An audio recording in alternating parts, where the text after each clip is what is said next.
السلام علیکم ورحمۃ اللہ وبرکاتہ۔ الحمدللہ رب العالمین والصلاة والسلام علی اشرف الانبیاء والمرسلین نبینا محمد وعلی آلہ واصحابہ اجمعین، اما بعد، اللہم صل علی محمد وعلی آل محمد۔ حمد و صلات کے بعد میرے محترم دوستو، آج کی ہماری گفتگو کا موضوع ہے عید الفطر۔ دنیا کی ہر قوم میں عید اور تہوار ہوا کرتے ہیں جس میں وہ کسی مقام پر اکٹھا ہو کر خوشیاں مناتے ہیں۔ اسلام نے بھی مسلمانوں کے لیے دو عیدیں مقرر کی ہیں۔ فقہ السنہ میں ہے کہ عیدین کی مشروعیت 1 ہجری میں ہوئی۔ رسول اللہ صلی اللہ علیہ وسلم مدینہ المنورہ تشریف لائے تو دیکھا کہ لوگوں نے 2 دن کھیل کود کے لیے مقرر کر رکھے۔ رسول اللہ صلی اللہ علیہ وسلم نے پوچھا، یہ 2 دن کیسے ہیں؟ انہوں نے کہا کہ ہم جاہلیت کے زمانہ میں ان 2 دنوں میں کھیل کود کیا کرتے تھے۔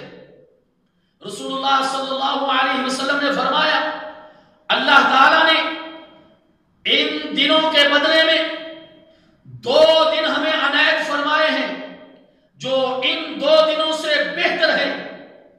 ایک عید الفطر اور دوسرا عید الاضحیٰ۔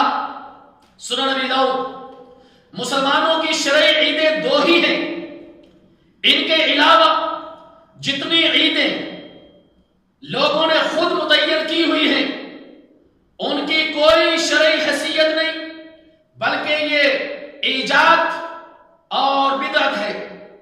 مسلمانوں کی عیدیں دوسری قوموں کی عیدوں سے بہتر ہیں، اس لیے کہ مسلمانوں کی عیدوں میں طہارت، عبادت، ذکر الہی، خطبہ، مباح کھیل کود اور جائز گیت ہیں، اور کسی قسم کی گندگی، گالی گلوچ، فحش، شرک و کفر کی باتیں نہیں ہیں۔ جبکہ دوسری قوموں کی عیدوں میں غیر اللہ کی عبادات، شرکیہ افعال، گندگی اور نجاست، ناچ گانے، فحش و بے حیائی اور بہت ساری چیزیں پائی جاتی ہیں۔ میرے محترم دوستو، نماز عید کی بڑی تاکید آئی ہے۔ رسول اللہ صلی اللہ علیہ وسلم نے اس پر ہمیشہ مواظبت اور مداومت اختیار کی ہے۔ آپ نے ہمیشہ یہ ادا کی ہے، اور مردوں عورتوں کو سب کو حکم دیا گیا ہے۔ مردوں کی طرح عورتوں کے لیے بھی عیدگاہ جانا مشروع ہے۔ اس بارے میں باقرہ سیبہ، جوان و بوڑھی، پاک و ناپاک میں کوئی فرق نہیں، عیدگاہ سب جائیں گی۔ البتہ حائضہ عورتیں نماز نہیں پڑھیں گی، مصلی سے ہٹ کر مسلمانوں کی دعا میں شریک ہو جائیں گی۔ صحیح بخاری۔ عید کے دن غسل کرنا، اچھے کپڑے پہننا، خوشبو لگانا مستحب ہے۔ عورتیں بازار یا مسجد کی طرف جاتے ہوئے پردے کا مکمل اہتمام کریں گی اور خوشبو کا استعمال نہیں کریں گی۔ عید الفطر میں عیدگاہ جانے سے پہلے اگر کھجوریں میسر ہوں تو 3-5 سال کے حساب سے تاک کھجوریں کھا کر جائیں، ورنہ جو بھی میٹھی چیز میسر ہو کھائی جا سکتی ہے۔ اور عید الاضحیٰ میں نماز عید سے واپس آ کر قربانی کا گوشت میسر ہو تو اسی سے ناشتہ کیا جائے، ورنہ جو بھی میسر آئے وہ کھا لیا جائے۔ عیدین میں سنت ہے کہ ایک راستے سے جائیں اور دوسرے راستے سے واپس آئیں۔ صحیح بخاری۔ نماز عید کو خطبے سے پہلے پڑھا جائے۔ صحیح بخاری۔ عیدگاہ کو جاتے ہوئے بلند آواز سے تکبیریں کہنا صحابہ اکرام رضی اللہ تعالی عنہ اجمعین سے ثابت ہے۔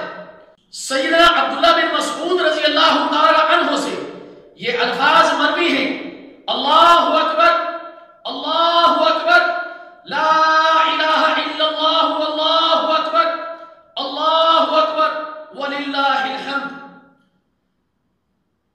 نماز عیدین کا وہی طریقہ ہے جو عام نمازوں کا ہے، فرق صرف یہ ہے کہ پہلی رکعت میں قرات سے پہلے 7 تکبیریں اور دوسری رکعت میں قرات سے پہلے 5 تکبیریں کہی جاتی ہیں۔ سنن نبی داؤد۔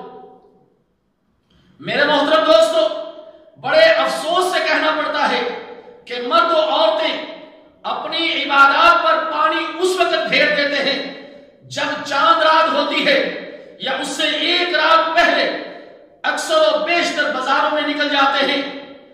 عورتوں کو یہ بھی خیال نہیں رہتا کہ وہ غیر محرم کے ہاتھ میں ہاتھ دے کر چوڑیاں چڑھاتی ہیں، مہندی لگواتی ہیں، بلا دھڑک بازاروں کی زینت بنتی ہیں، بے حجاب بغیر پردے کے بازاروں میں جا کر اللہ کو ناراض کرتی ہیں، اور بہت سارے مرد نہ کچھ لینا نہ کچھ دینا بس بازاروں کی زینت بن جاتے ہیں، بازاروں کی رونق بن جاتے ہیں، اور سارے مہینے کی عبادات ایک ہی رات میں اجاڑ کر واپس آ جاتے ہیں۔ میرے محترم دوستو، ہم اللہ تعالیٰ جل شان سے دعا کرتے ہیں کہ اللہ تعالیٰ امت مسلمہ کو ہدایت نصیب فرمائے اور اطیعوا اللہ و اطیعوا الرسول پر عمل کرنے کی توفیق عطا فرمائے، اور ہر اس فعل سے، ہر اس عمل سے بچنے کی توفیق عطا فرمائے جس سے اللہ کی ناراضگی آتی ہے۔ اللہ تعالیٰ جل شان سے دعا ہے کہ اللہ تعالیٰ عیدین کے احکام و مسائل کو سیکھنے کی، عمل کرنے کی توفیق عطا فرمائے۔ والسلام علیکم ورحمۃ اللہ وبرکاتہ۔